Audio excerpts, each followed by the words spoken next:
ಯಾವ ರೀತಿ ಎದುರಿಸಿದ್ದೀವೋ ನಾವು ಜಾತ್ಯತೀತ ಪಕ್ಷ ಅಂತ ಎದುರಿಸಿದ್ದೀರಲ್ಲ, ಜಾತಿವಾದಿಗಳ ಜೊತೆ ನೀವು ಕೈ ಜೋಡಿಸಿದಿರಲ್ಲ, ಅಪ್ಕೊಳ್ತಿರಲ್ಲ, ನ್ಯಾಯನ ನಿಮ್ಗೆ ದೇವ್ರು ಒಳ್ಳೇದು ಮಾಡುತ್ತಾ ಹಂಸವರಟನ್ನ ನಿಮ್ಮಂತವ್ರು ಇದಕ್ಕೆ ಕೈ ಜೋಡಿಸಿದ್ದಕ್ಕೆ ನಮ್ಗೆ ತುಂಬಾ ಪಶ್ಚಾತ್ತಾಪ ಆಗ್ತಾ ಇದೆ. ಈಗಲಾದ್ರೂ ಮನಸ್ಸು ಮಾಡಿ ನೀವು ರಾಜೀನಾಮೆ ಕೊಟ್ಟು ಹೊರಬನ್ನಿ ಅನ್ನ. ನಿಮ್ಮಂತವ್ರು ಈ ತಾಲೂಕಿನ ಶಾಪ ಅನ್ನ. ಕೇಂದ್ರ ಸರ್ಕಾರದ ಜನವಿರೋಧಿ ನೀತಿಗಳು ಹಾಗೂ ಪ್ರಧಾನಿ ನರೇಂದ್ರ ಮೋದಿ ಅವರ ವಿರುದ್ಧ ಕೇಳಿಬಂದಿರುವ ವಿವಾದಾತ್ಮಕ ಎಫ್ಸ್ಟೈನ್ ಫೈಲ್ ಆರೋಪಗಳನ್ನು ಖಂಡಿಸಿ ಕೋಲಾರ ಜಿಲ್ಲೆಯ ಶ್ರೀನಿವಾಸಪುರ ತಾಲೂಕಿನ ರಾಯಲ್ಪಾಡುವಿನಲ್ಲಿ ಯುವ ಕಾಂಗ್ರೆಸ್ ವತಿಯಿಂದ ಬೃಹತ್ ಪ್ರತಿಭಟನಾ ರ್ಯಾಲಿ ನಡೆಸಲಾಯಿತು. ನೂರಾರು ಕಾಂಗ್ರೆಸ್ ಕಾರ್ಯಕರ್ತರು ರಾಯಲ್ಪಾಡು ಬಸ್ ನಿಲ್ದಾಣದಿಂದ ಪೊಲೀಸ್ ಸ್ಟೇಷನ್ವರೆಗೆ ಬೃಹತ್ ಮೆರವಣಿಗೆ ನಡೆಸಿ ಕೇಂದ್ರ ಸರ್ಕಾರದ ವಿರುದ್ಧ ಘೋಷಣೆಗಳನ್ನು ಕೂಗುವ ಮೂಲಕ ಆಕ್ರೋಶ ವ್ಯಕ್ತಪಡಿಸಿದರು. ಅಮೆರಿಕ ಅಧ್ಯಕ್ಷ ಡೊನಾಲ್ಡ್ ಟ್ರಂಪ್ ಅವರೊಂದಿಗೆ ಪ್ರಧಾನಿ ಮಾಡಿಕೊಂಡಿದ್ದಾರೆ ಎನ್ನಲಾದ ಒಪ್ಪಂದವು ಭಾರತೀಯ ರೈತರ ಹಿತಾಸಕ್ತಿಗೆ ಮಾರಕವಾಗಿದೆ. ಈ ಫೈಲ್ನಲ್ಲಿ ಪ್ರಭಾವಿ ಸಚಿವರ ಹೆಸರುಗಳಿದ್ದು ಇದು ಕೃಷಿ ವಲಯದ ನಾಶಕ್ಕೆ ಕಾರಣವಾಗಲಿದೆ ಎಂದು ಪ್ರತಿಭಟನಾಕಾರರು ಆತಂಕ ವ್ಯಕ್ತಪಡಿಸಿದರು. ಯುವ ಕಾಂಗ್ರೆಸ್ ರಾಷ್ಟ್ರೀಯ ಅಧ್ಯಕ್ಷರಾದ ಉದಯ್ ಭಾನು ಚೀಬ್ ಅವರ ವಿರುದ್ಧ ಪ್ರಕರಣ ದಾಖಲಿಸಿರುವುದು ಪ್ರಜಾಪ್ರಭುತ್ವ ವಿರೋಧಿ ಕೃತ್ಯ. ಕೂಡಲೇ ಈ ಸುಳ್ಳು ಪ್ರಕರಣವನ್ನು ರದ್ದುಗೊಳಿಸಬೇಕು ಎಂದು ಆಗ್ರಹಿಸಲಾಯಿತು. ನರೇಗಾ ಯೋಜನೆಯನ್ನು ಸಮರ್ಪಕವಾಗಿ ಮರು ಜಾರಿಗೆ ತರುವಂತೆ ಒತ್ತಾಯಿಸಲಾಯಿತು.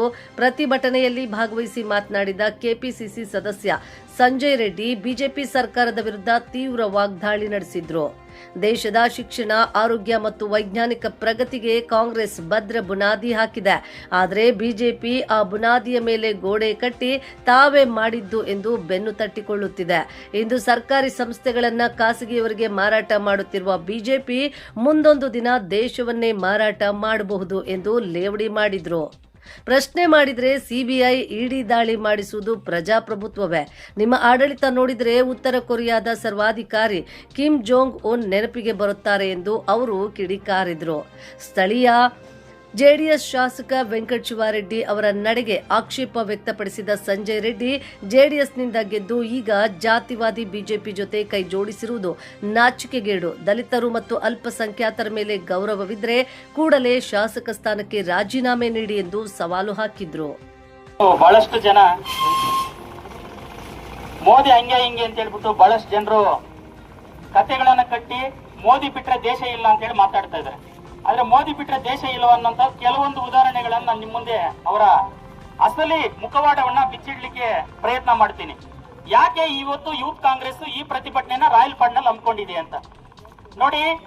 ರಾಯಲ್ಪಾಡ್ನಲ್ಲಿ ಅಷ್ಟೇ ಅಲ್ಲ, ಪ್ರತಿ ಹಳ್ಳಿಗೂ ಬೂತ್ಗೂ ಕೂಡ ಮೋದಿ ಮಾಡಿರುವಂತ ಅತ್ಯಂತ ಅನೈತಿಕವಾದಂತ ಕಾರ್ಯಗಳನ್ನ ನಾವು ಜನರಿಗೆ ತಿಳಿಸಬೇಕಾಗಿದೆ. ರೀಸನ್ ಏನು ಅಂತಂದ್ರೆ, ನರೇಂದ್ರ ಮೋದಿ ಅವರು 2017ರಲ್ಲಿ ಪ್ರಧಾನಿ ಆದಾಗಿರ್ಲು ಕೂಡ 2014ರಲ್ಲಿ ಅವರು ಪ್ರಧಾನಿ ಆದಾಗ್ಲೂ ಕೂಡ ಅವರಿಗೆ ಅಮೆರಿಕಕ್ಕೆ ಹೋಗ್ಲಿಕ್ಕೆ ವೀಸಾ ಸಿಕ್ಕಿರ್ಲಿಲ್ಲ. ರೀಸನ್ ಏನು ಅಂತಂದ್ರೆ, ಗೋತ್ರ ಹತ್ಯಾಕಾಂಡಗಳಲ್ಲಿ ನರಮೇಧವನ್ನು ಮಾಡಿರುವಂತ ಒಬ್ಬ ಅತ್ಯಂತ ಗೂಂಡಾ ರಾಜಕಾರಣಿ ಅಂತ ಹೇಳ್ಬಿಟ್ಟು ಇವರನ್ನ ಅಮೆರಿಕ ಬ್ಲಾಕ್ ಲಿಸ್ಟ್ ಅಲ್ಲಿ ಇಟ್ಟಿತ್ತು. ಯಾರಿಗೆ?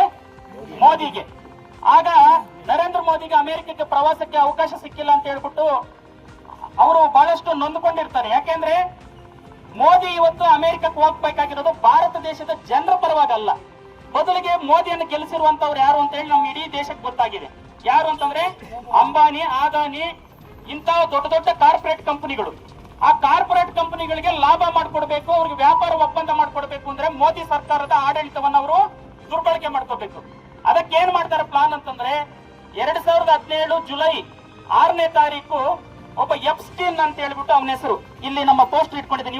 ಇವನ ಹೆಸರು ಅವನು ಜೆಫ್ರಿ ಎಪ್ಸ್ಟೀನ್ ಅಂತ. ಇವನ ಒಂದು ಇತಿಹಾಸ ಏನು ಗೊತ್ತಾ? ಇವನೊಬ್ಬ ಇಂಟರ್ನ್ಯಾಷನಲ್ ಚೈಲ್ಡ್ ರೇಪಿಸ್ಟ್ ಅಂತಂದ್ರೆ 13 ವರ್ಷದಿಂದ 18 ವರ್ಷದ ಹೆಣ್ಣು ಮಕ್ಕಳನ್ನ ಅವನು ಬಳಸಿಕೊಂಡು ದೊಡ್ಡ ದೊಡ್ಡ ವ್ಯಾಪಾರಸ್ಥರು, ರಾಜಕಾರಣಿಗಳು, ಸೆಲೆಬ್ರಿಟಿಗಳಿಗೆ ಇವನ ಹೆಣ್ಣು ಮಕ್ಕಳನ್ನ ಮಲಗಿಸಿ ಅವರನ್ನು ವಿಡಿಯೋಗಳನ್ನು ಮಾಡಿಕೊಂಡು ಒಂದು ರೀತಿ ಹನಿ ಟ್ರ್ಯಾಪ್ ಮಾಡಿ ಅವ್ರನ್ನ ಒತ್ತಡಕ್ಕೆ ಬ್ಲಾಕ್ ಮೇಲ್ ಮಾಡಿಕೊಂಡು ಅವ್ರ ಜೊತೆಗೆ ರಾಜಕೀಯ ಮಾಡುವಂತ ಒಬ್ಬ ಇಂಟರ್ನ್ಯಾಷನಲ್ ರೇಪಿಸ್ಟ್ ಅಂಡ್ ಡೀಲರ್ ಇವನು. ಯಾರು? ಎಪ್ಸ್ಟೀನ್. ಈ ಎಪ್ಸ್ಟೀನ್ಗೆ ಸಂಪೂರ್ಣವಾದ ಬೆಂಬಲ ಇರೋದು ಯಾರು ಅಂತಂದ್ರೆ ಈ ಡೊನಾಲ್ಡ್ ಟ್ರಂಪ್, ಈ ಅಮೆರಿಕದ ಪ್ರೆಸಿಡೆಂಟ್ ಆಗಿರುವಂತವ್ರು.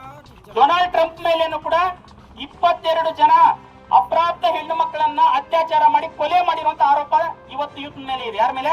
ಟ್ರಂಪ್ ಮೇಲೆ. ಈ ಟ್ರಂಪ್ ಮತ್ತು ಎಪ್ಸ್ಟೀನ್ ಇಬ್ಬರೂ ಕೂಡ ಒಂದು ರೀತಿ ಹೆಂಗೆ ಅಂತಂದ್ರೆ ಇಂಟರ್ನ್ಯಾಷನಲ್ ಅಲಿಟ್ ಟ್ರ್ಯಾಪರ್ಸ್, ಇವ್ರು ರೇಪಿಸ್ಟ್ಗಳು ಮತ್ತು ಕೊಲೆಗಡುಕರು. ಇವ್ರು ಏನ್ ಮಾಡ್ತಾರೆ ಅಂತಂದ್ರೆ, ಪ್ರಪಂಚದ ಯಾವುದೇ ದೇಶವನ್ನ ತಮ್ಮ ಹಿಡಿತಕ್ಕೆ ತಗೋಬೇಕು ಅಂತಂದ್ರೆ ಆ ದೇಶದ ಅಧ್ಯಕ್ಷನ ದುಡ್ಡು ಕೊಡ್ಬೇಕಾ ದುಡ್ಡು ಕೊಡ್ತಾರೆ. ಅವ್ನ್ ದುಡ್ಡು ತಗೊಳಲ್ವಾ? ಅವ್ನಿಗೆ ಏನಾದ್ರು ಹೆಣ್ಮಕ್ಳು ವೀಕ್ನೆಸ್ ಇತ್ತಾ? ಇಂತ ಅಪ್ರಾಪ್ತ ಹೆಣ್ಮಕ್ಳನ್ನ ಮಲಗಿಸಿ ಅವರನ್ನ ವೀಕ್ನೆಸ್ ಇಟ್ಕೊಂಡು ಬ್ಲಾಕ್ ಮೇಲ್ ಮಾಡ್ತಾರೆ. ಕೊನೆಗೆ ಅದನ್ನು ಒಪ್ಪೋದಿಲ್ವಾ? ಅವರ ಮೂರನೇ ಅಸ್ತ್ರ ಯಾವ್ದು ಅಂದ್ರೆ ಇವತ್ತು ಇರಾಕ್ ಮಾಡಿದಾರೆ, ಇರಾನ್ ಮಾಡಿದಾರಲ್ಲ, ಇರಾನ್ ಅಧ್ಯಕ್ಷರನ್ನ ಹತ್ಯೆ ಮಾಡಿದಾರಲ್ಲ, ಆ ತರದಲ್ಲಿ ಮಾಡಿ ಏನಾದ್ರೂ ಮಾಡಿ ಅಮೆರಿಕನೇ ಈ ಪ್ರಪಂಚವನ್ನ ಶಾಸಿಸಬೇಕು, ಅಮೆರಿಕನೇ ಈ ದೇಶಕ್ಕೆ ಪ್ರಪಂಚಕ್ಕೆ ದೊಡ್ಡನಾಗಿರ್ಬೇಕು ಅಂತ ಒಂದು ರೀತಿಯ ಸರ್ವಾಧಿಕಾರಿ ನೀತಿ ಅನುಸರಿಸ್ತಾ ಇದ್ದಾರೆ. ಆ ಸರ್ವಾಧಿಕಾರಿ ನೀತಿಗೆ ಅನುಕೂಲವಾಗಿ ತಾಳಕ್ಕೆ ತಕ್ಕಂಗೆ ಕುಣಿತಿರೋದು ಯಾರು ಅಂದ್ರೆ ನರೇಂದ್ರ ಮೋದಿ. ನಿಮ್ಗೊಂದು ಮಾತು ಹೇಳ್ತೀನಿ, ನರೇಂದ್ರ ಮೋದಿಯನ್ನ ಬ್ಲಾಕ್ ಲಿಸ್ಟ್ ಅಲ್ಲಿ ಇಟ್ಟು ವೀಸಾ ಕೊಟ್ಟಿರಲಿಲ್ಲ ಅಮೆರಿಕದವರು. ಅಮೆರಿಕಕ್ಕೆ ಹೋಗ್ಬೇಕು ಅಂತ ಏನು ನಮ್ಮ ನರೇಂದ್ರ ಮೋದಿ ಪ್ರಯತ್ನ ಮಾಡಿಬಿಟ್ಟು ಜುಲೈ 6ನೇ ತಾರೀಕು 2017ರಲ್ಲಿ ಇಸ್ರೇಲ್ನ ಈ ಜಾನ್ ಎಪ್ಸ್ಟೀನ್ ಅನ್ನೋ ಒಂದು ಐಲ್ಯಾಂಡ್ ಇದೆ. ಐಲ್ಯಾಂಡ್ ಅಂದ್ರೆ ಅದು ಸಮುದ್ರ ಇರ್ತದೆ, ಅಲ್ಲಿ ಐಲ್ಯಾಂಡ್ ಇರ್ತದೆ, ಅಲ್ಲಿ ಮೋಜು ಮಸ್ತಿ ಎಲ್ಲಾ ರೀತಿಯಂತ ಮಸಾಜು ಇದೆಲ್ಲ ನಡೀತದೆ. ಅಂತ ಪ್ಲೇಸ್ಗೆ ದೇಶದ ಪ್ರಧಾನಮಂತ್ರಿ ಹೋಗ್ತಾನೆ. ಇದುವರೆಗೂ ಭಾರತ ದೇಶದ ಯಾವ ಪ್ರಧಾನಿಯನ್ನು ಕೂಡ ಈ ಒಂದು ಕೀಳು ಮಟ್ಟಕ್ಕೆ ಹೋಗಿರ್ಲಿಲ್ಲ. ಮೋದಿ ಹೋಗ್ತಾರೆ. ಮೋದಿ ಹೋಗಿದ್ದ 7 ದಿನಕ್ಕೆ ಅಮೆರಿಕದ ವೀಸಾ ಸಿಗ್ತದೆ. ಯಾರಿಗೆ? ಮೋದಿಗೆ. ಯಾವಾಗ? ಜುಲೈ 6ನೇ ತಾರೀಕು ಹೋಗ್ತಾರೆ. ಜುಲೈ 13ನೇ ತಾರೀಕು 2017ರಲ್ಲಿ ಇವ್ರು ವೀಸಾ ಸಿಗ್ತಾ ಅಮೆರಿಕಾಗ ಹೋಗ್ತಾರೆ. ಅವತ್ತು ಟ್ರಂಪ್ ನ ಒಬ್ಬ ಪಿ ಎನ್ ಕಳಿಸ್ಕೊಟ್ಟು ಎಲ್ಲಾ ರೀತಿಯ ವ್ಯವಸ್ಥೆಗಳನ್ನ ಮಾಡ್ಕೊಡ್ತಾರೆ. ಅಲ್ಲಿ ಹೋಗ್ಬಿಟ್ಟು ಎಪ್ಪ ಮಾತಾಡಿದ್ದೇನು ಅಂತಂದ್ರೆ ಅಬ್ಕಿ ಬಾರ್ ಟ್ರಂಪ್ ಸರ್ಕಾರ ಅಂತ. ದೇಶದ ಪ್ರಧಾನಮಂತ್ರಿಯಾಗಿ ಅಮೆರಿಕದಲ್ಲಿ ಯಾರು ಅಧ್ಯಕ್ಷರಾದ್ರೆ ನಮ್ಗೇನಾಗ್ಬೇಕ್ರಿ? ನಾವು ಅಧ್ಯಕ್ಷರು ಯಾರಾಗ್ಬೇಕು ಅಂತ ಅಮೆರಿಕದ ಪರವಾಗೆಲ್ಲ ನಾವು ಕೆಲಸ ಮಾಡ್ಬೇಕಾಗಿರೋದು. ಯಾರಾದ್ರೂ ಆಗ್ಲಿ ಅವರಿಂದ ನಾವು ನೆರವು ಪಡ್ಕೋಬೇಕಾಗಿತ್ತು. ಆದ್ರೆ ಒಂದು ಪಾರ್ಟಿ ಪರವಾಗಿ ಹೋಗ್ಬಿಟ್ಟು ಅವರು ವಾಷಿಂಗ್ಟನ್, ನ್ಯೂ ಜೆರ್ಸಿ, ನ್ಯೂಯಾರ್ಕ್ ಅಲ್ಲಿ ಎಲ್ಲಾನು ಕೂಡ ಒಂದು ಇದನ್ನೆಲ್ಲ ಮಾಡಿ ಬರ್ತಾರೆ. ಆ ಸಂದರ್ಭದಲ್ಲಿ ಮೋದಿಯ ಸಚಿವ ಸಂಪುಟದಲ್ಲಿ ಈಗ ಒಬ್ಬ ಮಿನಿಸ್ಟರ್ ಇದ್ದಾನೆ. ಆ ಮಿನಿಸ್ಟ್ರು ಹರ್ದೀಪ್ ಸಿಂಗ್ ಪೂರಿ ಅಂತ. ಆತನು ಕೂಡ 17 ಸಲ ಈ ರೇಪಿಸ್ಟ್ ಜೊತೆಗೆ ವಿಮೇಲ್ಗಳು ಮಾಡಿ ಅವನ ಐಲ್ಯಾಂಡ್ ಹೋಗ್ಬಿಟ್ಟು ಅಲ್ಲಿ ಮೋಜು ಮಸ್ತಿ ಮಾಡಿ ಬಂದಿದ್ದಾನೆ. ಅವನನ್ನು ಇವತ್ತು ಕ್ಯಾಬಿನೆಟ್ ಅಲ್ಲಿ ಇವರು ಉಳಿಸ್ಕೊಂಡಿದ್ದಾರೆ. ಯಾರು? ಮೋದಿ ಅವರು. ಮತ್ತೆ ಈ ಎಪ್ಸ್ಟೀನ್ ಯಾವತ್ತು ಈ ಎಲ್ಲ ವಿಡಿಯೋಗಳೆಲ್ಲ ಇಟ್ಕೊಂಡು 60 ಲಕ್ಷ ವಿಡಿಯೋಗಳು, ಫೋಟೋಗಳಿದಾವೆ ಇವನ ಹತ್ರ. ಇಂಟರ್ನ್ಯಾಷನಲ್ ಲೆವೆಲ್ ನ ಎಲ್ಲ ಲೀಡರ್ಗಳದ್ದು ಕೂಡ ಯಾವಾಗ ಬ್ಲಾಕ್ ಮೇಲ್ ಮಾಡ್ಲಿಕ್ಕೆ ಶುರು ಆಯ್ತು ಅವತ್ತು ಈತನನ್ನ 2023ರಲ್ಲಿ ಲಾಕ್ ಆಫ್ ಡೆತ್ ನಲ್ಲಿ ಟ್ರಂಪೇ ಸಾಯಿಸಾಕ್ತಾನೆ. ಈ ಎಪ್ಸ್ಟೀನ್ ಅನ್ನೋಂತ ನೀವು ಬದುಕಿಲ್ಲ, ಈತನನ್ನ ಟ್ರಂಪೇ ಸಾಯಿಸ್ತಾನೆ. ಆತನ ಪೈಲಲ್ಲಿ ಇದ್ದಂತ ಎಲ್ಲವನ್ನು ಕೂಡ ಇವತ್ತು ಟ್ರಂಪ್ ಇಟ್ಕೊಂಡು ಜಗತ್ತಿನ ಎಲ್ಲಾ ದೇಶಗಳ ನಾಯಕರನ್ನು ಬೆದರಿಸ್ತಾ ಇದ್ದಾನೆ. ಏನಂತ? ಬಿಡ್ತೀನಿ ವಿಡಿಯೋ ಅಂತ ಕರ್ನಾಟಕದಲ್ಲಿ ಕುಮಾರಸ್ವಾಮಿ ಅವಾಗ ಪ್ರೆಸ್ ಮೀಟ್ ಮಾಡ್ತಾರಲ್ಲ, ನನ್ನ ಹತ್ರ ಪೆನ್ ಡ್ರೈವ್ ಇದೆ, ನಾನು ಬಿಡ್ತೀನಿ ಅಂತ ಕೊನೆಗೆ ಹಾಸನದಲ್ಲಿ ಪ್ರಜ್ವಲ್ ರೇವಣ್ಣ ಬಿಟ್ರಲ್ಲ, ಆ ತರದಲ್ಲಿ ಇವತ್ತು ಟ್ರಂಪ್ ಜಗತ್ತಿನ ಎಲ್ಲಾ ನಾಯಕರದ್ದು ಪೆನ್ ಡ್ರೈವ್ಗಳು ಇಟ್ಕೊಂಡು ನೀವು ನಾನು ಹೇಳ್ದಂಗೆ ಕೇಳಬೇಕು, ಇಲ್ಲ ಅಂತಂದ್ರೆ ನಾನು ಹೇಳಿದ ವ್ಯಾಪಾರ ಒಪ್ಪಂದಕ್ಕೆ ಸಹಿ ಹಾಕ್ಬೇಕು, ಇಲ್ಲಾಂದ್ರೆ ನಿಮ್ದು ಪೆನ್ ಡ್ರೈವ್ ಬಿಡ್ತೀನಿ, ನಿಮ್ದು ಫೈಲ್ ಬಿಡ್ತೀನಿ ಅಂತ ತಕ್ಷಣನೇ ನರೇಂದ್ರ ಮೋದಿ ರಾತ್ರಿ ದೇಶಕ್ಕೂ ಕೂಡ ಮಾಹಿತಿ ಇಲ್ಲ, ಹೋಗಿ ಅಮೆರಿಕದಲ್ಲಿ ಬೆಳಿಗ್ಗೆ ವೈಟ್ ಹೌಸ್ ಅಲ್ಲಿ ಇದ್ದಾನೆ. ಅಲ್ಲಿ ಫೈಲ್ ಟೇಬಲ್ ಮೇಲೆ ಸಹಿ ಹಾಕಿ ಅಂತ ಹೇಳಿದ ತಕ್ಷಣ ಮೋದಿ ಟ್ರಂಪ್ ಮೇಲೆ ಕುತ್ಕೊಂಡು ಸೈನ್ ಹಾಕ್ಬಿಟ್ರು. ಏನಕ್ಕೆ ಸೈನ್ ಹಾಕಿದ್ದಾರೆ ಅಂತ ಹೇಳಿ ಏನಾದ್ರು ಅರ್ಥ ಮಾಡ್ಕೊಂಡಿದ್ರೆ ಅಂದ್ರೆ ನೋಡಿ, ಅಮೆರಿಕದವರು ಅಲ್ಲಿಂದ ಅವ್ರ ದೇಶದಿಂದ ನಮ್ಮ ದೇಶಕ್ಕೆ ಏನಾದ್ರು ವಸ್ತುಗಳು ಕಳಿಸ್ಕೊಟ್ರೆ ನಮ್ಮ ಭಾರತ ಸರ್ಕಾರ ಅವ್ರ ವಸ್ತುಗಳ ಮೇಲೆ 3% ಟ್ಯಾಕ್ಸ್ ಆಗ್ತೈತಿ ಇಲ್ಲಿ ತನಕ. ನಮ್ಮ ದೇಶದಿಂದ ಅವ್ರ ದೇಶಕ್ಕೆ ಏನಾದ್ರು ಟ್ಯಾಕ್ಸ್ ಹಾಕಿ ನಾವು ವಸ್ತುಗಳು ಕಳಿಸಿದ್ರೆ ಅದ್ರ ಮೇಲೆ 3% ಆಗ್ತಾ ಇದ್ರು. ಯಾವತ್ತು ಮೋದಿ ಎಪ್ಸ್ಟೀನ್ ಫೈಲಲ್ಲಿ ಇದ್ನ ಹೆಸರಿದೆ ಅಂತಂದ್ರು ಕೂಡ ಹೋಗ್ಲಿಲ್ವ 2-3 ದಿನ, ಒಂದು ವಾರ ಟ್ರಂಪ್ ಹೇಳಿದ್ರು ನಾನು ಏನಾದ್ರು ಮನಸ್ಸು ಮಾಡಿದ್ದೀನಿ ಅಂದ್ರೆ ಒಂದೇ ಅರ್ಧ ದಿನದಲ್ಲಿ ನರೇಂದ್ರ ಮೋದಿಯ ರಾಜಕೀಯ ಜೀವನವನ್ನು ಸರ್ವನಾಶ ಮಾಡ್ತೀನಿ ಅಂತ ಹೇಳ್ಬಿಟ್ಟು ಅಲ್ಲಿಂದ ಎಚ್ಚರಿಕೆ ಕೊಟ್ಟರು. ಯಾರು? ಟ್ರಂಪ್. ಆ ಎಚ್ಚರಿಕೆ ಕೊಟ್ಟಿದ್ದು ಮಾರನೇ ದಿನ ಹೋಗಿ ಇವರು ಒಂದು ವ್ಯಾಪಾರ ಒಪ್ಪಂದಕ್ಕೆ ಸಹಿ ಹಾಕಿದ್ದಾರೆ. ಆ ವ್ಯಾಪಾರ ಒಪ್ಪಂದ ಏನು ಅಂತಂದ್ರೆ ಭಾರತ ದೇಶದ ವಸ್ತುಗಳ ಮೇಲೆ ಅಮೆರಿಕ ಇಲ್ಲಿ ತನಕ 3% ಟ್ಯಾಕ್ಸ್ ವಿಧಿಸ್ತಾ ಇತ್ತು. ಅದನ್ನು ಏಕಾಏಕಿ ರಾತ್ರೋರಾತ್ರಿ 50% ಏರಿಸಿದ್ರು. ಯಾರು? ಟ್ರಂಪ್. 50% ಇರಿಸಿದ ತಕ್ಷಣ ಮೋದಿ ಹೋಗಿ ಒಪ್ಪಂದಕ್ಕೆ ಸಹಿ ಹಾಕಿದ ಮೇಲೆ 50% ಇಂದ 18% ಇಳಿಸಿದ್ರು. 18% ಇಳಿಸಿದ್ದೇನೆ ಅಮೆರಿಕದಿಂದ ಮೋದಿ ನೇರವಾಗಿ ಪಾರ್ಲಿಮೆಂಟ್ ಬಂದು ತನಗ್ ತಾನೇ ಹೂವಿನಾರ ಹಾಕೊಂಡು ತಮ್ಮ ಬಿಜೆಪಿ ತಾವೇ ಚಪ್ಪಾಳೆ ತರಿಸ್ಕೊಂಡು ಏನೊಂದು ದೊಡ್ಡ ಘನಕಾರ್ಯ ಮಾಡಾಕಿದ್ದಾನೆ ಅಮೆರಿಕದಲ್ಲಿ ಹೋಗಿ ಅಂತ ಹೇಳ್ತಾರೆ. ನೀವು ಮಾಡಿರೋ ಘನಕಾರ್ಯ ಆದ್ರೂ ಏನು ಸ್ವಾಮಿ ಅಂತ ಹೇಳಿ ಇವತ್ತು ಒಂದು ಕ್ವಶನ್ ಕೇಳಬೇಕಾಗಿದೆ. 50% 3% ಇದ್ದ ಟ್ಯಾಕ್ಸ್ 50% ಹೋಯ್ತೇನ್ರಪ್ಪ?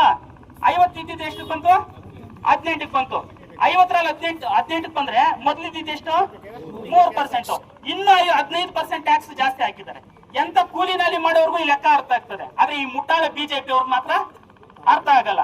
ಈಗ ಅಮೆರಿಕದ ವಸ್ತುಗಳು ನಮ್ಮ ದೇಶಕ್ಕೆ ಏನಾದ್ರು ಬಂದ್ರೆ, ಈಗ ಮಾವು ಬೆಳಿತೀರಿ, ಅಮೆರಿಕದಿಂದ ಮಾವು ಬರ್ತದೆ, ಟೊಮೊಟೊ ಬರ್ತದೆ, ಹಾಲು ಬರ್ತದೆ, ಜೋಳ ಬರ್ತದೆ. ನಾಳೆ ಕಡೆಗೆ ಏನೇ ಅಮೆರಿಕದಿಂದ ಬಂದ್ರು ನಮ್ಮ ದೇಶದಲ್ಲಿ ವಸ್ತುಗಳು ಟ್ಯಾಕ್ಸ್ ಹಾಕುವಂತ ಅಧಿಕಾರ ಮೋದಿಗೆ ಮತ್ತು ನಮ್ಮ ಸರ್ಕಾರಕ್ಕೆ ಇಲ್ಲ. ಆದ್ರೆ ನಾವ್ ಇಲ್ಲಿಂದ ಏನಾದ್ರು ಅಮೆರಿಕ ಕಳಿಸ್ಬೇಕು ಅಂದ್ರೆ 3% ಟ್ಯಾಕ್ಸ್, 18% ಜೊತೆಗೆ ಇಲ್ಲೊಂದು 18% ಆಗ್ತಾ ಇದ್ರೆ ಈ ಮನುಷ್ಯ GST. ಹೆಣ್ಣು ಮಕ್ಕಳು ಋತುಮತಿಗಳಾದಾಗ ಅವ್ರು ಯೂಸ್ ಮಾಡುವಂತ ಸ್ಯಾನಿಟರಿ ನ್ಯಾಪ್ಕಿನ್ ಮೇಲೇನು 18% ಆಗ್ತಾ ಇದಾರೆ, ಮಾತ್ರೆಗಳ ಮೇಲೆ 18% ಆಗ್ತಾ ಇದಾರೆ. ಅಮೆರಿಕದ ಜೊತೆಗೆ ಇನ್ನೊಂದು ವ್ಯಾಪಾರ ಒಪ್ಪಂದಕ್ಕೆ ಹಾಕಿದ್ರೆ ಯಾರಾದ್ರೂ ಕ್ಯಾನ್ಸರ್ ಪೇಷಂಟ್ಗಳು ಬಂದ್ರೆ ಅವ್ರಿಗೆ ಮೆಡಿಸಿನ್ ಏನ್ ತಗೊಂತಾ ಇದೀವಿ ಇಲ್ಲಿ ತನಕ, ಆ ಮೆಡಿಸಿನ್ಗಳ ಮೇಲೇನು ಕೂಡ ಇವತ್ತು ಅಮೆರಿಕ 18% ಟ್ಯಾಕ್ಸ್ ಆಗ್ತಾ ಇದೆ. ಕ್ಯಾನ್ಸರ್ ಪೇಷಂಟ್ಗಳಿಗೆ ಮೆಡಿಸಿನ್ ಕೂಡ ಭಾರತದಲ್ಲಿ ಸಿಗಲ್ಲ. ಈ ಪರಿಸ್ಥಿತಿಗೆ ನರೇಂದ್ರ ಮೋದಿ ಇವತ್ತು ಸಂಪೂರ್ಣವಾಗಿ ನೆಲೆ ಊರು ಬಿಟ್ಟಿದ್ರು. ಮೊಣಕಾಲು ಬಗ್ಗು ಬಿಟ್ಟು ನಮಸ್ಕಾರ ಹೊಡೆದ್ಬಿಟ್ಟಿದ್ದಾರೆ. ಯಾರಿಗೆ?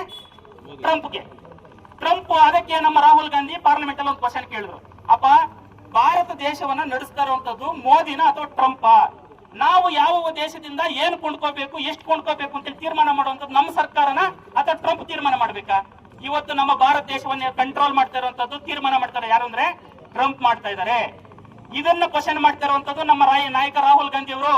ಇವತ್ತು ನಿಮ್ಗೆ ಗೊತ್ತಿದೆ, ಈತನ ಅರಾಜಕತೆಗಳ ವಿರುದ್ಧವಾಗಿ ಕಾಶ್ಮೀರದಿಂದ ಕನ್ಯಾಕುಮಾರಿವರೆಗೂ, ಗುಜರಾತ್ನಿಂದ ತ್ರಿಪುರ ತನಕ ಕೂಡ ಹಗಲು ರಾತ್ರಿ ಬಿಸಿಲು ಮಳೆ ಏನದೆ ಇವತ್ತು ದೇಶದ ಜನರಿಗೋಸ್ಕರ, ಬಡವರಿಗೋಸ್ಕರ ಹೋರಾಟ ಮಾಡ್ತಂತ ಏಕೈಕ ನಾಯಕ ಆಶಾವಾದ ಯಾರಾದ್ರೂ ಇದ್ದಾರೆ ಅಂದ್ರೆ ಅದು ನಮ್ಮ ರಾಹುಲ್ ಗಾಂಧಿ ಅವರು ಮಾತ್ರನೇ.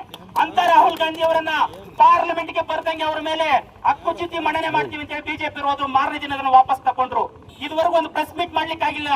ನಮ್ಮ ರಾಹುಲ್ ಗಾಂಧಿ ಅವರು ಪಾರ್ಲಿಮೆಂಟ್ ನಲ್ಲಿ ಎತ್ತಾರಂತ ಕ್ವಶನ್ಗೆ ಮೋದಿ ಅವರ ಹತ್ರ ಉತ್ತರ ಇಲ್ಲ, ಓಡಿ ಹೋಗ್ತಾ ಇದ್ದಾರೆ, ಪಾರ್ಲಿಮೆಂಟ್ ಬರ್ತಾ ಇಲ್ಲ. ಏನ್ ಹೇಳ್ತಾ ಇದ್ದಾರೆ, ಅಲ್ಲಿ ಹೆಣ್ಣು ಮಕ್ಕಳು ಯಾರು ಮಹಿಳಾ ಎಂಪಿಗಳಿಂದ ನಾನು ಓಡಿಸ್ಲಿಕ್ಕೆ ಪ್ರಯತ್ನ ಮಾಡಿದ್ರು ಅಂತ ಹೇಳ್ಕೊಳ್ಳುವಂತ ಪರಿಸ್ಥಿತಿಗೆ ಇವತ್ತು ನಮ್ಮ ಪ್ರಧಾನಮಂತ್ರಿ ಬಂದಿದ್ದಾರೆ. ಮತ್ತೆ 56 ಇಂಚಿನ ಎದೆ ಅಂತ ಹೇಳ್ತಾರೆ. ನಮ್ಮ ಪಾರ್ಲಿಮೆಂಟ್ ಅಲ್ಲೇ ಮೋದಿಗೆ ರಕ್ಷಣೆ ಇಲ್ಲ ಅಂತಂದ್ಮೇಲೆ ಇನ್ನು ಈ ದೇಶದ 145 ಕೋಟಿ ಜನರಿಗೆ ನೀನು ರಕ್ಷಣೆ ಕೊಡ್ಲಿಕ್ಕೆ ಆಗ್ತದೇನಯ್ಯ? ನರೇಂದ್ರ ಮೋದಿ? ಯಾಕಿನ್ನು ನೀನು ಮಾನ ಮರ್ಯಾದೆ ಎಲ್ಲ ಲಜ್ಜೆಗೆಟ್ಟು ಇನ್ನು ಅಧಿಕಾರದಲ್ಲಿ ಉಳಿದಿದೆಯಾ ಅಂತ ಹೇಳ್ಬಿಟ್ಟು ಇವತ್ತು ಯೂತ್ ಕಾಂಗ್ರೆಸ್ ನಿಂದ ಎಐ ಶೃಂಗಸಭೆಯಲ್ಲಿ ಇವರ ವಿರುದ್ಧವಾಗಿ ನಮ್ಮ ಕಾಂಗ್ರೆಸ್ ಕಾರ್ಯಕರ್ತರು ಹೋಗಿ ಅರೆಬೆತ್ತಲೆ ಪ್ರತಿಭಟನೆ ಮಾಡಿದ್ರು ಅಂತ ನಮ್ಮ ನ್ಯಾಷನಲ್ ಪ್ರೆಸಿಡೆಂಟ್ ಉದಯ್ ಭಾನು ಚಿಬ್ ಅವರು, ನಮ್ಮ ನಿಗಮ್ ಭಂಡಾರಿ ಅವರಿಂದ ಇಟ್ಕೊಂಡು ಎಲ್ಲರ ಮೇಲೆ ಲಾಠಿ ಚಾರ್ಜ್ ಮಾಡಿ ಅವ್ರನ್ನ ತಿಹಾರ್ ಜೈಲ್ಗೆ ಹಾಕ್ತಾರೆ. ನಿಜವಾಗ್ಲೂ ತಿಹಾರ್ ಜೈಲ್ಗೆ ಹೋಗ್ಬೇಕಾದಂತ ನಮ್ಮ ಯೂತ್ ಕಾಂಗ್ರೆಸ್ನವರಲ್ಲ. ಬದಲಿಗೆ ನಿನ್ನ ಕ್ಯಾಬಿನೆಟ್ ನಲ್ಲಿ ಇರುವಂತ ಯಾರು ಎಫ್ಸ್ಟೀನ್ ಫೈಲ್ ಅಲ್ಲಿ ಇದಾನಲ್ಲ ಕಾಮುಕ ಹರ್ದೀಪ್ ಸಿಂಗ್ ಪೂರಿ ಹೋಗ್ಬೇಕಾಗಿತ್ತು. ದೇಶದ ರೈತರ ಹಿತಾಸಕ್ತಿಯನ್ನು ಬಲಿಗೊಟ್ಟು ಟ್ರಂಪ್ಗೆ ಪಾದ ಒಲಿಯುವಂತ ಮೋದಿ ಅವರೇ ನೀರು ಜೈಲಲ್ಲಿ ಇರ್ಬೇಕಾಗಿತ್ತು. ಆಗ ದೇಶಕ್ಕೆ ಒಳ್ಳೇದಾಗ್ತಾ ಇತ್ತು.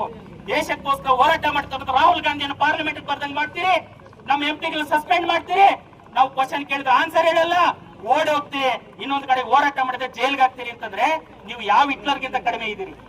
ಯಾವ ಹಿಟ್ಲರ್ಗಿಂತ ಕಡಿಮೆ ಇದ್ರಿ ಹೇಳ್ರಿ? ಈಗ ನಿಮ್ಗೊಂದು ಅರ್ಥ ಆಗ್ಬೇಕು ಅಣ್ಣ. ಉದ್ಯೋಗ ಖಾತ್ರಿ ಯೋಜನೆ అందరికి ಮನ್ಕಂತ ತಲುಸು NREG ಅದನ್ನ ಜಾರಿಗೊಳಿಸಿತ್ತು ಅಂತಂದ್ರೆ ಅದು ಮನಮೋಹನ್ ಸಿಂಗ್ ಮತ್ತು ಸೋನಿಯಾ ಗಾಂಧಿ ಅವರ ಸರ್ಕಾರ, UPA ಸರ್ಕಾರ. ಅದರಿಂದ ನಮ್ಮೂರಿಗೆ ಹಳ್ಳಿಗೆ ರೋಡ್ ಬಂತು, ಸ್ಕೂಲ್ ಕಾಂಪೌಂಡ್ ಬಂತು, ಬಡವರ ಟಾಯ್ಲೆಟ್ಸ್ ಬಂತು. ನಮ್ಮ ಊರುಗಳೇನಾದ್ರೂ ಅಭಿವೃದ್ಧಿ ಆಗಿ ನಮ್ಮ ಹೊಲಗಲ್ ರಸ್ತೆ ಸಿಕ್ಕಿದೆ ಅಂದ್ರೆ ನರೇಗಾದಿಂದ. ಆ ನರೇಗಾ ಯೋಜನೆಯನ್ನು ಇವತ್ತು ನರೇಂದ್ರ ಮೋದಿ ಏನ್ ಮಾಡ್ಲಿಕ್ಕೆ ಹೊರಟಿದ್ದಾರೆ ಅಂದ್ರೆ BB ರಾಮ್ಜಿ ಅಂತ ಹೇಳ್ಬಿಟ್ಟು NREG ಅಂತ ತೆಗೆದುಬಿಟ್ಟು ಗಾಂಧೀಜಿ ಅವರ ಹೆಸರನ್ನು ತೆಗೆದುಬಿಟ್ಟು BB ರಾಮ್ಜಿ ಅಂತ ಹೇಳಿ ಮಾಡ್ಲಿಕ್ಕೆ ಹೊರಟಿದ್ದಾರೆ. ಅದರಲ್ಲಿ ಅವ್ರು ಏನ್ ಹೇಳ್ತಾ ಇದಾರೆ ಗೊತ್ತಾ? ಮುಂದಿನ ದಿನಗಳಲ್ಲಿ 90% ಬಜೆಟ್ ಅನ್ನು ಸೆಂಟ್ರಲ್ ಗವರ್ಮೆಂಟ್ ಕೊಡ್ತಾ ಇತ್ತು, 10% ಮಾತ್ರ ಸ್ಟೇಟ್ ಗವರ್ಮೆಂಟ್ ಹಾಕೊಂಡು NREG ನಡೀತಾ ಇತ್ತು. ಇನ್ನು ಮುಂದಿನ ದಿನಗಳಲ್ಲಿ 40% ಸ್ಟೇಟ್ ಹಾಕೋಬೇಕು, 60% ಅಷ್ಟೇ ನಾವು ಕೊಡ್ತೀವಿ ಅಂತ ಹೇಳ್ತಾ ಇದ್ರೆ. ಜೊತೆಗೆ ಉದ್ಯೋಗ ಖಾತ್ರಿ ಮೊದ್ಲೇನಿದ್ ಗೊತ್ತಾ? ನಾವೇನಾದ್ರೂ ಫಾರಂ 6 ಹಾಕಿದೀವಿ ಪಂಚಾಯತಿಯಲ್ಲಿ ಹೋಗಿ ಅಂತಂದ್ರೆ ನಮ್ಗೆ ಒಂದು ವಾರದ ಒಳಗಡೆ ಉದ್ಯೋಗ ಕೊಡಬೇಕಾಗಿತ್ತು. ಆದ್ರೆ ಈಗ ಉದ್ಯೋಗ ಅನ್ನೋದು ಗ್ಯಾರಂಟಿ ಆಗಿಲ್ಲ, ಬದಲಿಗೆ ಅದು ಕಾಂಟ್ರಾಕ್ಟರ್ಗಳ ಕೈ ಹೋಗ್ಲಿಕ್ಕೆ ಮಾಡ್ಲಿಕ್ಕೆ ಒಂದು ಕುತಂತ್ರವಾಗಿದೆ ಇದು. ಮುಂದಿನ ದಿನಗಳಲ್ಲಿ ಅವ್ರು ಕೆಲಸ ಕೊಟ್ರೆ ತಗೋಬೇಕು, ಇಲ್ಲ ಅಂದ್ರೆ ಇಲ್ಲ. ಅವ್ರು ದುಡ್ಡು ಕೊಟ್ರೆ ತಗೋಬೇಕು, ಇಲ್ಲ ಅಂದ್ರೆ ಇಲ್ಲ.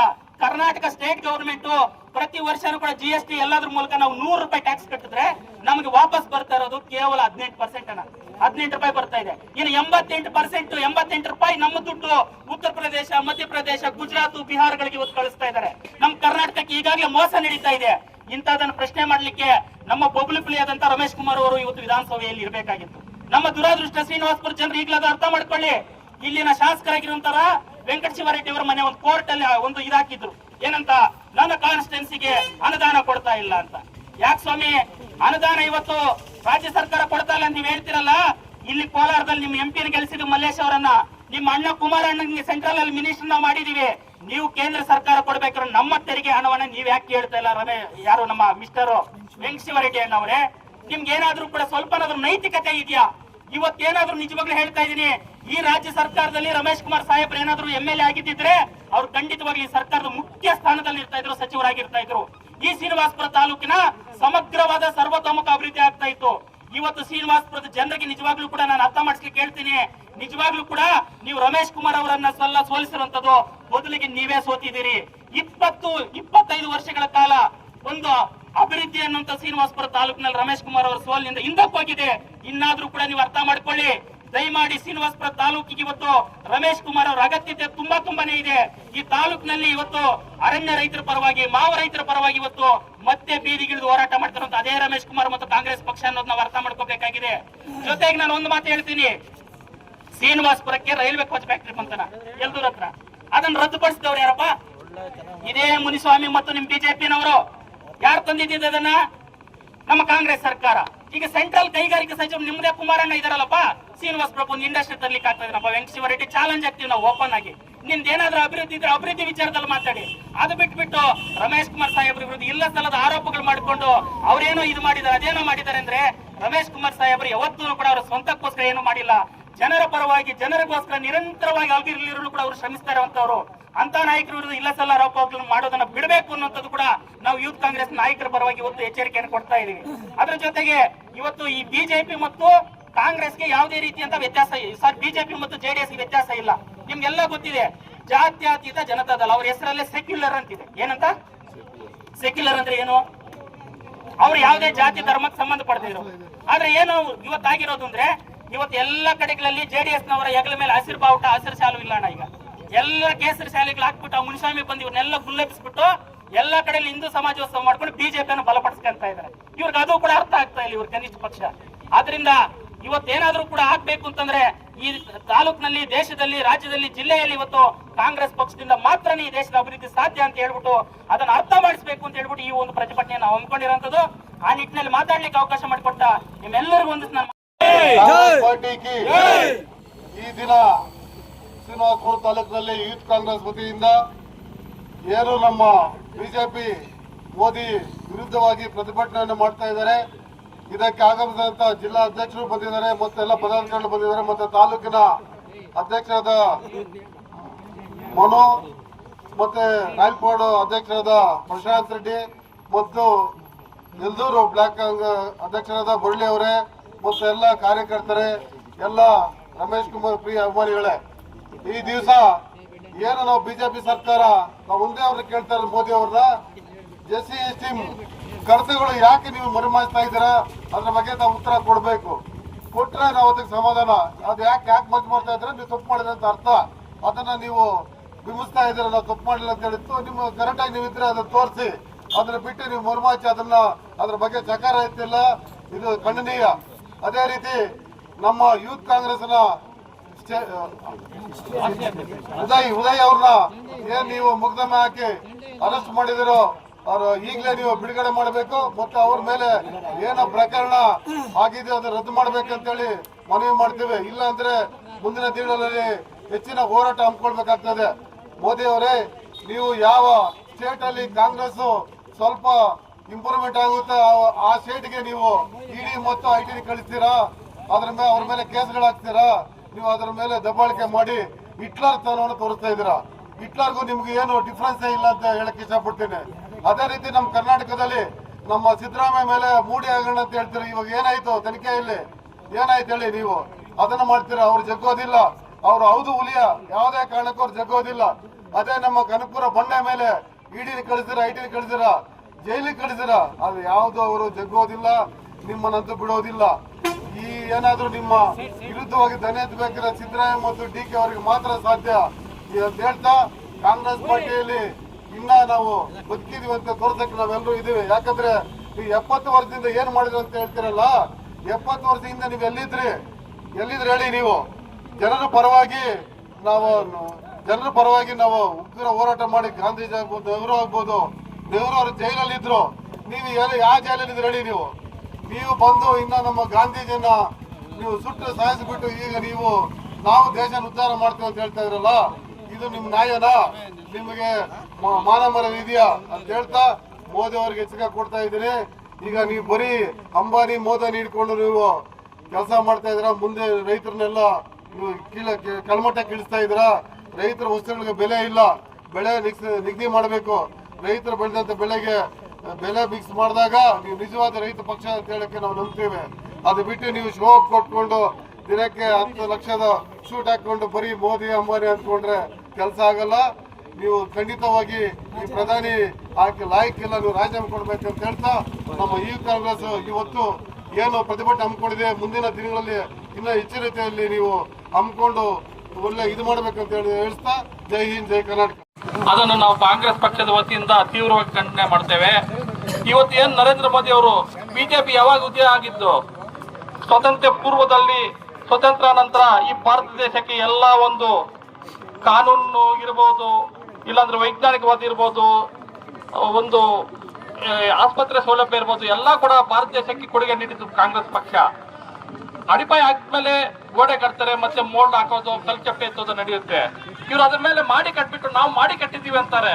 ಅಡಿಪಾಯ ಇಲ್ದರೆ ಮಾಡಿ ಕಟ್ಟಕ್ಕಾಗುತ್ತಾ? ನರೇಂದ್ರ ಮೋದಿ ಅವರು ನಾವು ಮಾಡಿ ಕಟ್ಟಿದೀವಿ, ಮಾಡಿ ನೋಡಿ ಅಂತಾರೆ. ಏನ್ ನೀವು ಮಾಡಿ ಕಟ್ಟಿರೋದು? ಎಲ್ಲ ಸರ್ಕಾರಿ ಸ್ವಾಮ್ಯ ಸಂಸ್ಥೆಗಳನ್ನೆಲ್ಲ ಕೂಡ ಖಾಸಗಿ ಅವ್ರಿಗೆ ನೀವು ಮಾರಾಟ ಮಾಡ್ತಾ ಇದ್ದೀರಾ.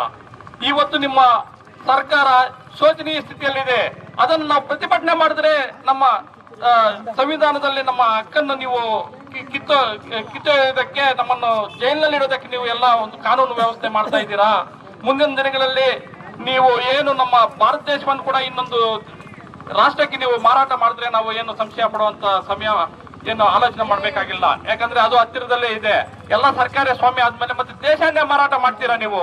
ನರೇಂದ್ರ ಮೋದಿ ಅವರೇ, ಅಮಿತ್ ಶಾ, ನರೇಂದ್ರ ಮೋದಿ ಅವರು, ನೀವು ನಿಮ್ ವಿರುದ್ಧ ಏನಾದ್ರು ಪ್ರತಿಭಟನೆ ಮಾಡಿದ್ರೆ ನೀವು ಉಪಯೋಗಿಸೋದು ಯಾವುದು? ಸಿಬಿಐ, ಇಡಿ, ಐಡಿ ರೇಡ್ ಉಪಯೋಗಿಸಿ ಯಾರಾದ್ರೂ ಚಕಾರ ಎತ್ತಿದ್ರೆ ಮಾತ್ರ ನೀವು ಅವನ್ನೆಲ್ಲ ಕೂಡ ಒಳಗೆ ಹಾಕ್ತಿರಲ್ಲ. ಇದು ಪ್ರಜಾಪ್ರಭುತ್ವ ದೇಶನಾ ಇಲ್ಲ ಸರ್ವಾಧಿಕಾರತ್ವ ದೇಶನಾ? ನಿಮ್ಮನ್ನು ನೋಡಿದ್ರೆ, ನಿಮ್ಮ ಆಡಳಿತ ನೋಡಿದ್ರೆ ಉತ್ತರ ಕೊರಿಯಾ ನೆನಪಿಗೆ ಬರುತ್ತೆ. ಕಿಮ್ ಜಾನ್ ಉನ್ಗೂ ನೀವು ಹತ್ತಿರದಲ್ಲಿದ್ದೀರಾ. ನೀವು ಅವರ ಆಡಳಿತ ನಿಮ್ಮ ಆಡಳಿತಕ್ಕೆ ಸಮಾನವಾಗಿದೆ. ನಾವು ಇದನ್ನು ತೀವ್ರವಾಗಿ ಖಂಡಿಸ್ತಾ ಇದ್ದೇವೆ. ನೀವು ಏನು ಈಗ ನಮ್ಮ ಶ್ರೀನಿವಾಸಪುರದ ವಿಚಾರಕ್ಕೆ ಬಂದಾಗ ನಮ್ಮ ಶಾಸಕರಿದ್ದಾರೆ ವೆಂಕಟೇಶ್ವರಣ್ಣ, ನೀವು ಯಾವ ಪಕ್ಷದಲ್ಲ ಗೆದ್ದಿದ್ದು? ಜಾತ್ಯತೀತ ಜನತಾದಳ ಅಂತೀರಾ. ಗೆದ್ಮೇಲೆ ಎಲ್ಲನ ನೀವು ಒಪ್ಕೊಂಡಿದ್ದು? ಜಾತಿವಾದಿ ಬಿಜೆಪಿ ಜೊತೆ ನೀವು ತಪ್ಕೊಳ್ತೀರಲ್ಲ, ರಾಜಕೀಯ ಆಗಲ್ವಣ್ಣ ನಿಮ್ಗೆ? ಏನಾದ್ರೂ ಆತರ ದಲಿತರ ಮೇಲೆ, ಹಿಂದುಳಿದ ವರ್ಗಗಳ ಮೇಲೆ, ಅಲ್ಪಸಂಖ್ಯಾತರ ಮೇಲೆ ನಿಮ್ಗೆ ಏನಾದ್ರೂ ವಿಶ್ವಾಸ ಇದ್ದಿದ್ರೆ ನೀವು ನಿಮ್ಮ ರಾಜೀನಾಮೆಯನ್ನು ಎಡಗೈಲಿ ಬಿಸಾಕ್ ಬರ್ಬೇಕಾಗಿತ್ತು. ನಿಮ್ಗೆ ಅಧಿಕಾರ ಬೇಕಷ್ಟೇ. ನೀವು ಎಲ್ಲ ನಾವು ಜಾತ್ಯತೀತವಾದಿಗಳಂತೆ ಗೆದ್ದು ಜಾತಿವಾದಿಗಳ ಜೊತೆ ಒಪ್ಪಂದ ಮಾಡ್ಕೊಂಡು ನೀವು ಯಾವಾಗ ಎಲೆಕ್ಷನ್ ಯಾವ ರೀತಿ ಎದುರಿಸಿದ್ದೀವೋ, ನಾವು ಜಾತ್ಯತೀತ ಪಕ್ಷ ಅಂತ ಎದುರಿಸಿದ್ದೀರಲ್ಲ, ಜಾತಿವಾದಿಗಳ ಜೊತೆ ನೀವು ಕೈ ಜೋಡಿಸಿದಿರಲ್ಲ, ಅಪ್ಕೊಳ್ತಿರಲ್ಲ. ನ್ಯಾಯನ ನಿಮ್ ದೇವ್ರು ಒಳ್ಳೇದು ಮಾಡುತ್ತಾ ಹಂಸವರಟನ್ನ? ನಿಮ್ಮಂತವರು ಇದಕ್ಕೆ ಕೈ ಜೋಡಿಸಿದ್ದಕ್ಕೆ ನಮ್ಗೆ ತುಂಬಾ ಪಶ್ಚಾತ್ತಾಪ ಆಗ್ತಾ ಇದೆ. ಈಗಲಾದ್ರೂ ಮನಸ್ಸು ಮಾಡಿ ನೀವು ರಾಜೀನಾಮೆ ಕೊಟ್ಟು ಹೊರಬನ್ನಿ ಅನ್ನ. ನಿಮ್ಮಂತವ್ರು ಈ ತಾಲೂಕಿಗೆ ಶಾಪ ಅನ್ನ, ಇಂಥವ್ರು ಇರಬಾರ್ದನ್ನ ಈ ಶಾಸಕರಾಗಿ. ದಯವಿಟ್ಟು ನೀವು ಈ ಮನವಿಗೆ ನೀವು ಹೂಗೊಟ್ಟು ನೀವು ರಾಜೀನಾಮೆ ಕೊಟ್ಟು ಹೊರಬನ್ನಿ ಅನ್ನ. ಧನ್ಯವಾದಗಳು.